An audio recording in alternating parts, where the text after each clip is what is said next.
This is World of Info, and we're coming from Studio 3. My name is Dr. Amr MABROUK. Dua Muhammad is at the control, and we're here with you for 1 hour. And today, in the World of Info, this is the world of books. And today, as always, we present two books that I have consumed some time in reading, and I believe that I should suggest that you should read them as well. And these two books of today are really interesting books. The first book is The Killer Identities by Amr MABROUK, and the second book is another interesting book. I mean, by the name of it, it's really very interesting, deserves to be read. It's called The Lost Art of Accomplishment Without Burnout by Cal Newport. Yes, two interesting books in this beautiful afternoon in Cairo. Please stay tuned to us, because we're going to start right away by talking about the book of Amr MABROUK. And this book has been produced and written by Amr MABROUK in 1998.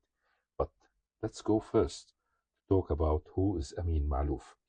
And Amr MABROUK is one of the very great novelists and writers of France, but he has a mixed identity, if we may use the expression. And this means that he is an Arab, born in Lebanon, lived in Lebanon, and his original name is Amin Ruchdi Boutros Tanous Maalouf. And he was born on the 25th of February 1949 in a Lebanese, born in Lebanon, in Beirut. And he has immigrated to France during the World War, the Civil War of Lebanon in 1976. And he went there when he was just 27 years old.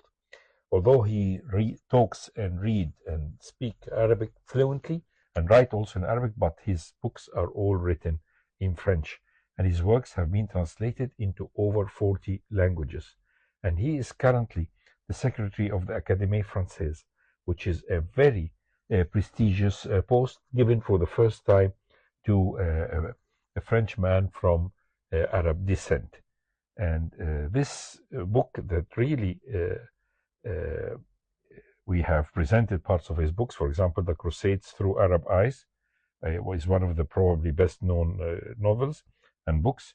He received also the Prix Concord in 1993 for his novel The Rock of Tenwas, as well as 2010 Prince of Austria's Award for Literature. And he's a member of the Académie Française, and now he is the perpetual secretary. So this is Amr MABROUK, a writer who has seen as an eyewitness the start of the civil war in Lebanon.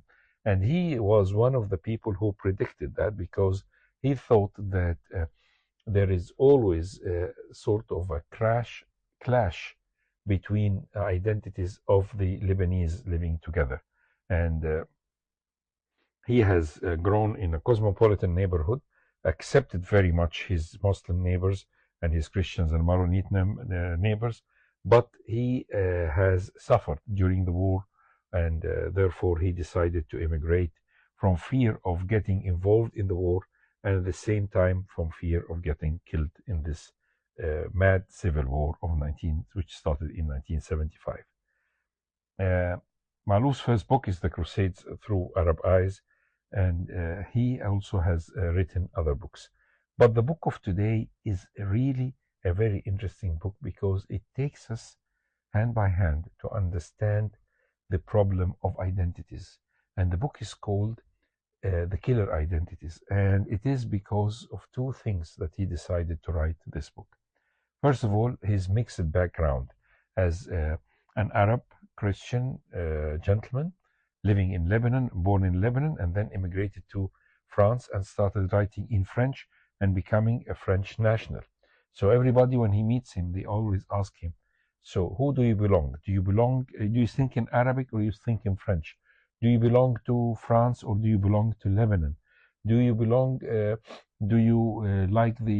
are you a pure Christian, or you have some Muslim roots? All this can really interrupt a man who has such an identity and such a belief.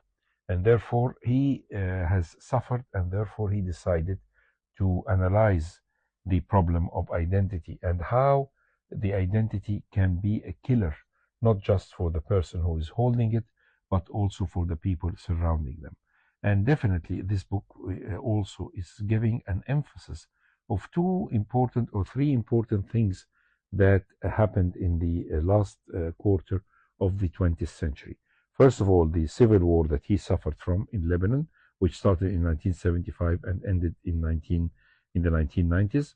The second important conflict was the conflict in Yugoslavia that has led to a lot of massacres and ethnic cleansing and, of course, a lot of atrocities that have been performed.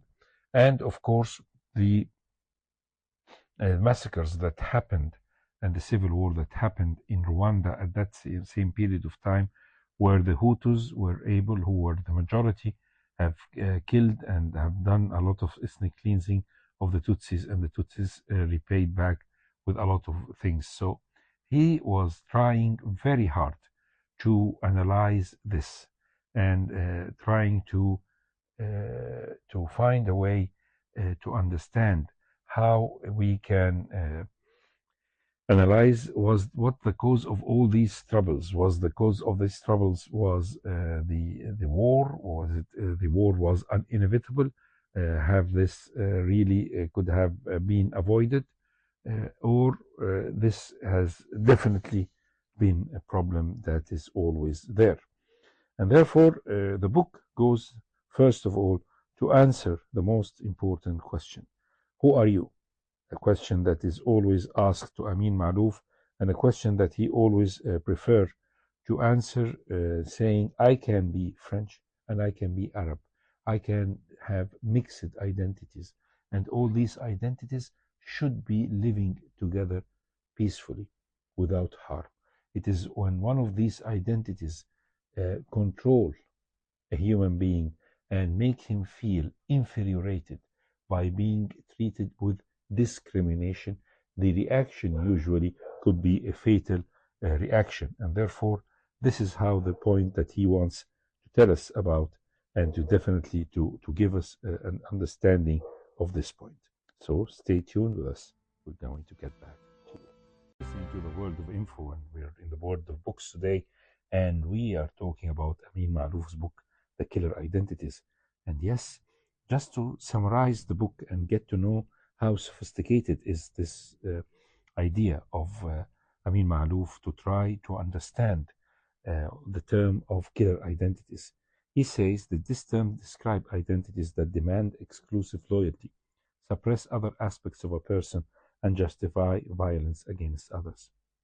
For example, when a religious or ethnic identity is weaponized, example sectarian violence in Lebanon, or Hindu-Muslim riots in India, or, for example, what happened between the Hutu and the Tutsis, all this can really tell us an idea of how identities can be a killer. And the hierarchy of identities is the societies often force individuals to prioritize one identity. Example, are you Muslim first or Lebanese? MABROUK argues this is a false choice. Identities are layered and coexist. He critiques tribalism, nationalism, and religious dogmatism for flattening human complexity. And therefore, when people adopt rigid identities, they lose their individuality and moral autonomy. And MABROUK warns that this leads to collective self-destruction. Example, some extremists sacrificing their humanity for a cause.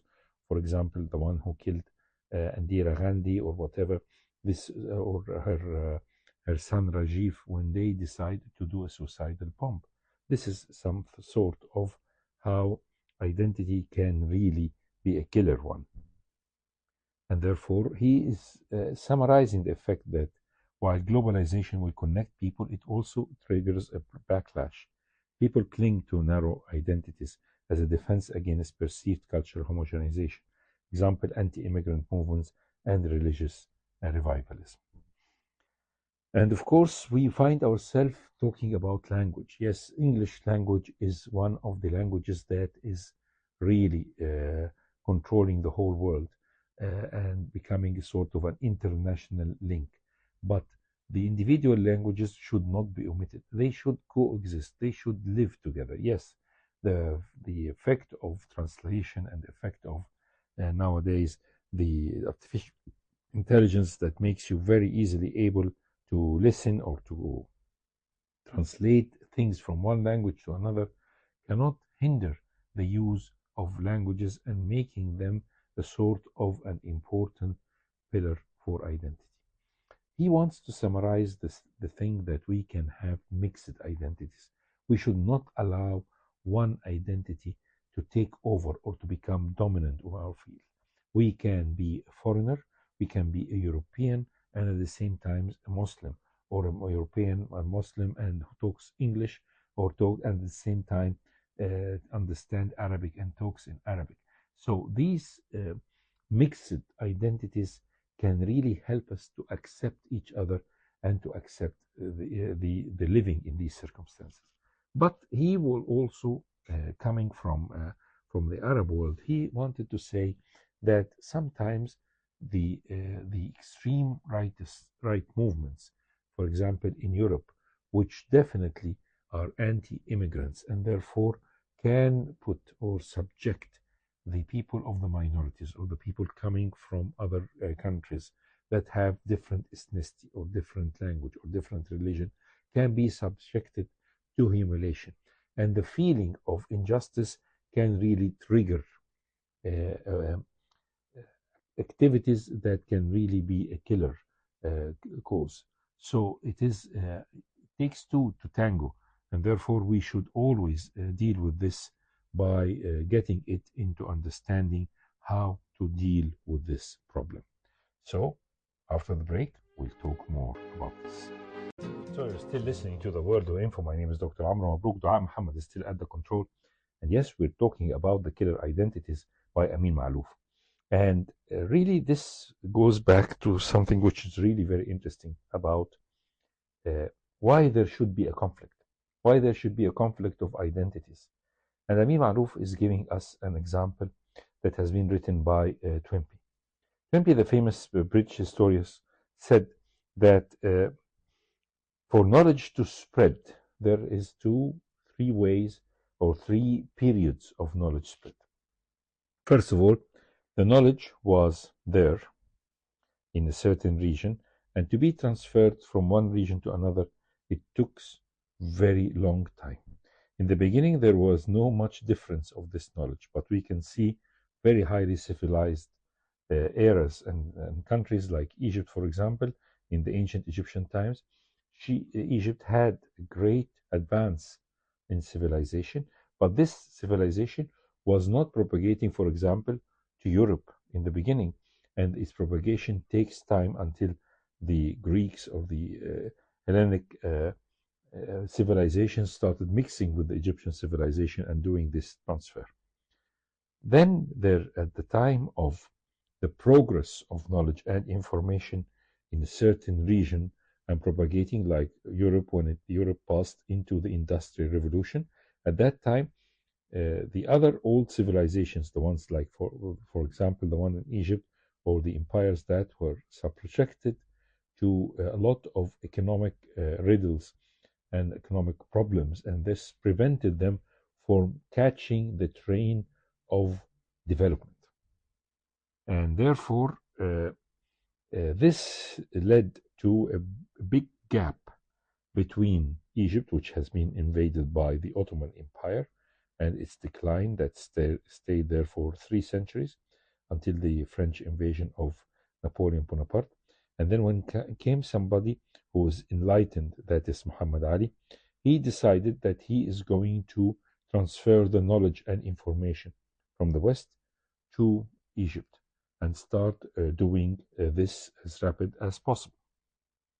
He was successful, and due to the availability of the humans and the population, was capable for grasping the knowledge and information and the scholarships he sent, he suddenly became a very important power in the south of the Mediterranean. However, the rise of the imperial forces of Europe at that time has decided in the Treaty of London to stop all the dreams of Muhammad Ali and keep him down below the radar. And of course, this is definitely a big problem. And even Muhammad Ali has written to them letters asking, why are you doing this? Why are you preventing the spread of knowledge? Why are you trying to abort the progress of Egypt? Well, actually, this was a sort of a conflict of civilizations and a conflict of imperial powers trying to force the Egyptians to fall back and fall down into severe depression at that time.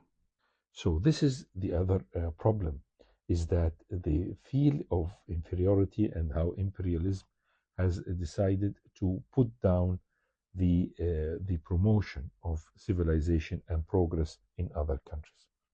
So Amin Ma'ruf is saying, as much as we should put the blame on the people from what they call third world when they travel to abroad or when they try to advance and they find that there is some of harassment and racism subjected to them, and therefore they will go and attach themselves to their identities. In the beginning, the identities were trying to get, for example, political prospects, like, for example, the communism or the liberalism or whatever. But when this failed, they had to go to a different perspective, and this would go to take control of the religious identity. So Amin Maruf is going hand step by step, trying to inform us that it is the conflict has started and went on for some time, progressing, unfortunately, into a conflict and clash more than a deal of a sort of fraternization. And therefore, he is suggesting that in order to fight this, in order to reach a sort of a peaceful resolution, this will have to go towards acceptance and towards the idea of having complex identities, not making one of them to be the controlling one, not the race, for example, like what happened in the Hutu and the Tutsi, not the ethnic group, I mean, and not the racial discrimination, not the language barrier, not the religious identity. All of this. So you can find a Frenchman who is having Arab descent, Arab identity, and a different religion, Muslim, than the rest of the Christians living around.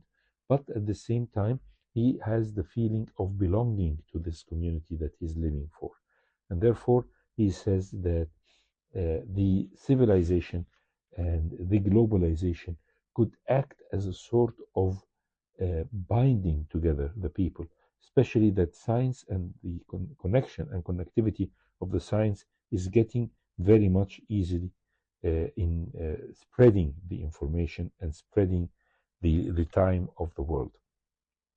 We can go on forever discussing this point, but definitely what's important is the wordings that stimulated Amin Maruf to write this book were simply the fact that he has been always asked, how do you define yourself? How do you identify yourself? Well, he can identify himself as a man of different identities, an Arab who speaks Arab and writes in French, and is Christian, but he has an Arab descent. All this can make him integrated and should be integrated in the society he's living in, and not to be looked upon by skepticism. And the examples that he has given was the cause of what happened in the Lebanon civil war or Rwandan genocide of 1994. All this has definitely should make us reach into the solutions and the alternatives. Embracing plural identities, recognize that identities are fluid and overlapping. A person can be a Muslim, French feminist, and a socialist simultaneously. The universal values, we should promote the shared humanistic principles. Example, human rights, dignity as a foundation for coexistence. People should not be scorned or looked upon as different and taking them for granted as a lower class. And then, therefore, the education and dialogue is also another thing. We should teach our children to value diversity and teach them critical thinking to resist dogmatism. And we should reject the us versus them narratives, and we challenge leaders who exploit fear of the other for power. Therefore, we should always fight these ideas of extreme rightism, or the extreme rightist movements, or the fascist movements that are on the rise in some countries. The relevance of this book, which has been published in 1998 to 2025, is that the book is prefigured debates about woke culture and cancel culture and intersectionality. And it's important to be put in perspective and used as a tool, because what he has suggested in 1998 is definitely possible to apply it in this time of us, which sees a lot of trials of ethnic cleansing and terrorism and counterterrorism, and of course the feeling of insecurity. So is that we should always know that what makes a person unique is the mosaic of their elegances, and therefore identity is given once and for all. It is built and transformed throughout a person's existence. And the fanatic is someone who redoubles his effort when he has forgotten his aim. So education is the rule, and dealing with universal values and embracing plural identities can really help us find a way to reach a sort of identities that can be complex and not a single identity to control our behavior. Killer Identities by Amr MABROUK, a book that deserves to be read. So stay tuned to us, because we're coming back after the break talking further about another book that could really be of interest to our dear listeners for today. And this is a book which is called The Lost Art of Accomplishment Without Burnout by Cal Newport. Stay tuned with us in Radio Cairo, the world of info. So you're still listening to the World of Info, and today is the World of Books, and our second book for today is a very interesting book. It's called The Lost Art of Accomplishment Without Burnout by Cal Newport. And Cal Newport has a PhD from MIT, and he's a writer and a freelance writer, and he likes very much this self-help books, and of course, he has something to say. He is speaking about the knowledge field. The knowledge working field is the field where there is writers, musicians, composers, singers, people who sit alone and try to write content, whether this content is music or literature, novels or articles. And of course, this includes scientists who are willing to write papers. And therefore, forms a big sector of the working people. And there's a big difference between these sectors, or the people working in the knowledge field, and the people who work, for example, as engineers or as doctors or as, for example, working in factories. And this has to go through a different perspective.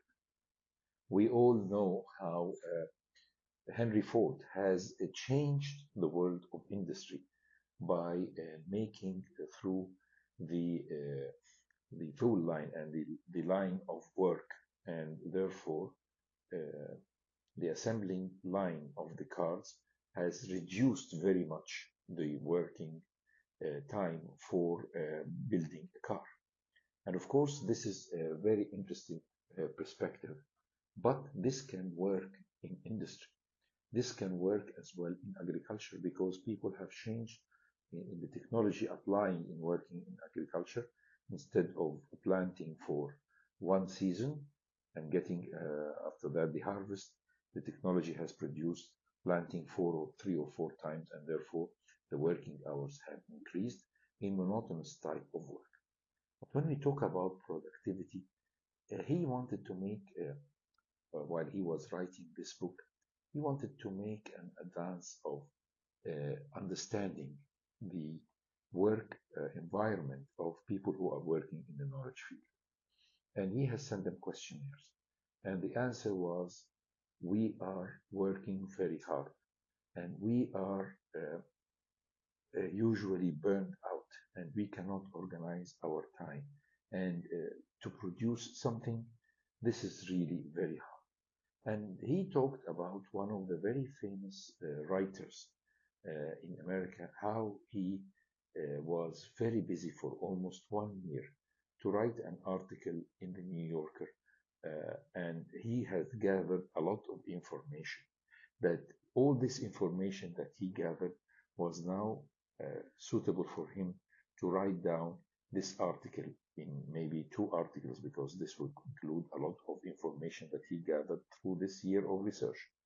And he found that his mind was almost paralyzed, and he found himself resting on a table, looking at the sky aimlessly for 1 or 2 weeks, trying to find a solution and trying to sit down to collect his thoughts and write something. So this is what we call the pseudo-productivity. Pseudo-productivity in the knowledge sector is when people do a lot of meetings and do a lot of Zoom meetings and become very busy in trying to organize a certain project and find themselves producing nothing. And this goes with the CBS famous newscast, when they tried, one of the big directors there found out that on a Friday afternoon that all the employees have left at 3:30 p.m. The offices were all empty. And he has written them a memo, this was 1996, that it seems that you are leaving and work very much earlier than the proper time, and this explains why the CBS is behind NBC and ABC. This was an example of how heroic this should be. But in order to answer this point, he said that in the year 2000, the CBS became #1 on the TV shows and on America.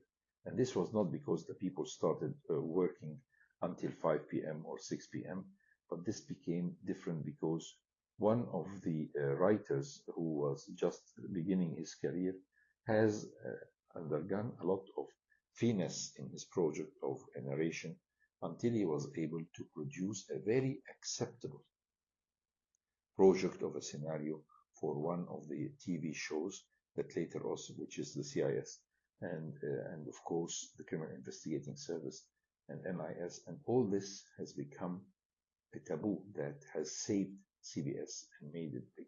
He said that this guy worked for 3 years refining his product until he was able to produce semi or almost perfect product. So the time was not the issue. So in spite of working from 9 to 5, this is not the point. You can have a time limit to work and to understand how to fulfill that. And of course, when we talk about that, there is the burnout, the sensation that you are failing, you are behind your time schedule, and you are not finishing this.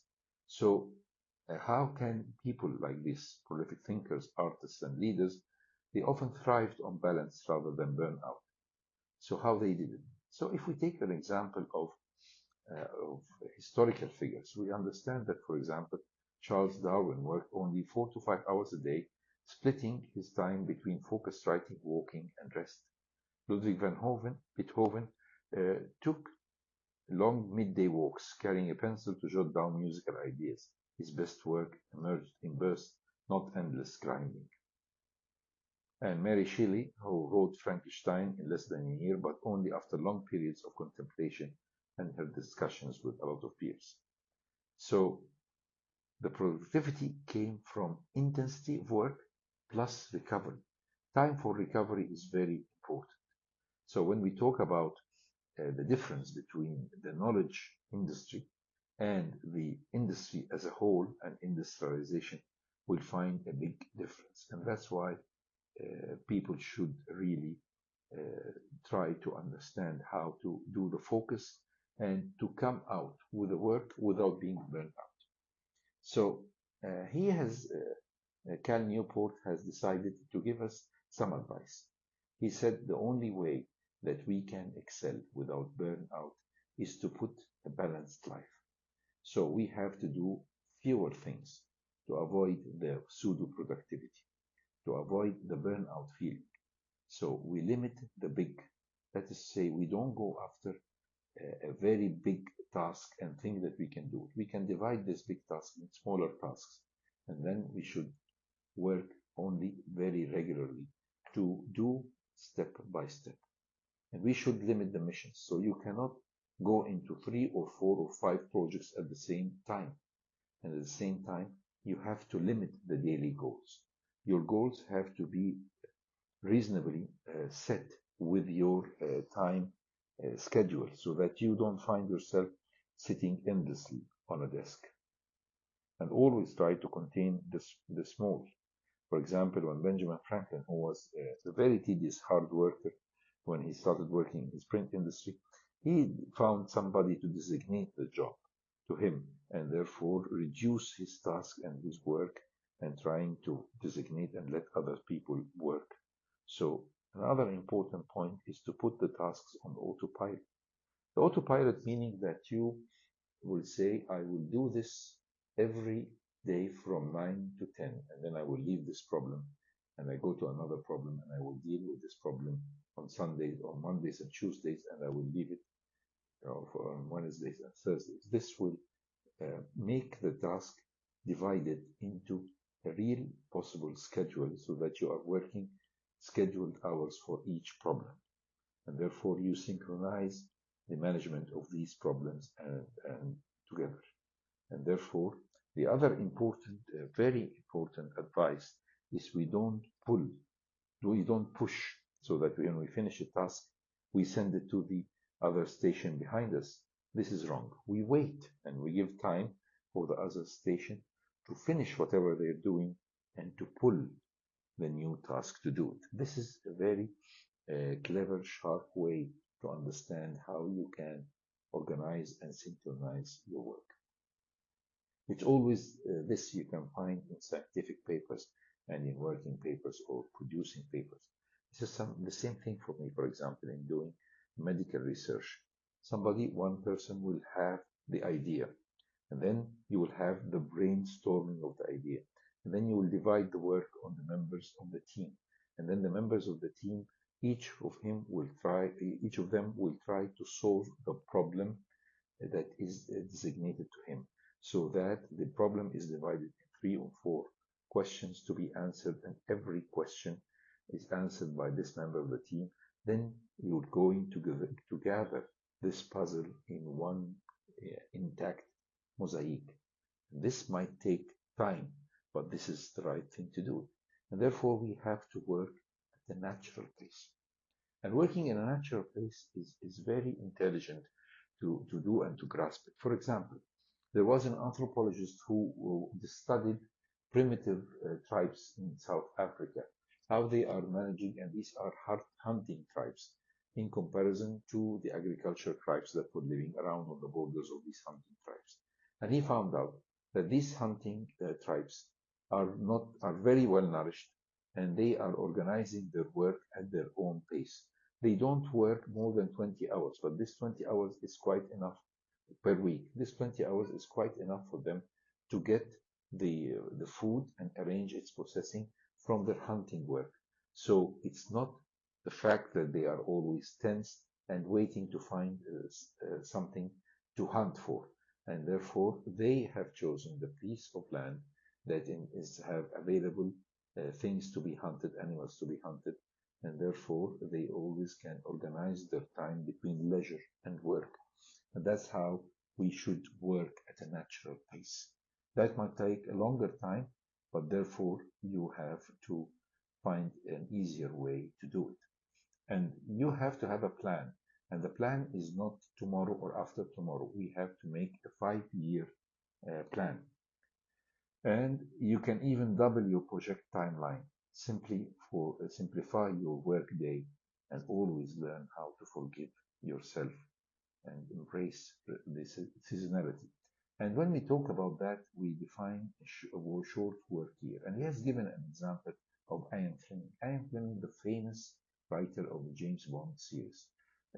During the war, he was an officer in the intelligence, and he was sent to a Caribbean island. He loved this island very much, and he said, if I can survive this war, I will buy a house over there and build a house. And this is what he did in 1946. He returned to this island, built a house like it, and escape hatch for him. And every year, for 2 months, he would stay in this house. How did he was able to write all these magnificent James Bond stories from starting in 1952? Is that he would work on the idea, maybe in London, but he would polish it and refine it in this retreat that he has built himself. And therefore, having the time to define 2 months of complete rest and keeping his mind sane and safe, this can definitely help people like him and writers to have this motive of the writer's retreat.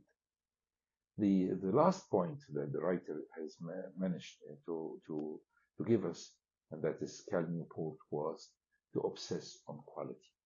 And he said that the quality we have whenever we're doing a job, this job has to be perfect.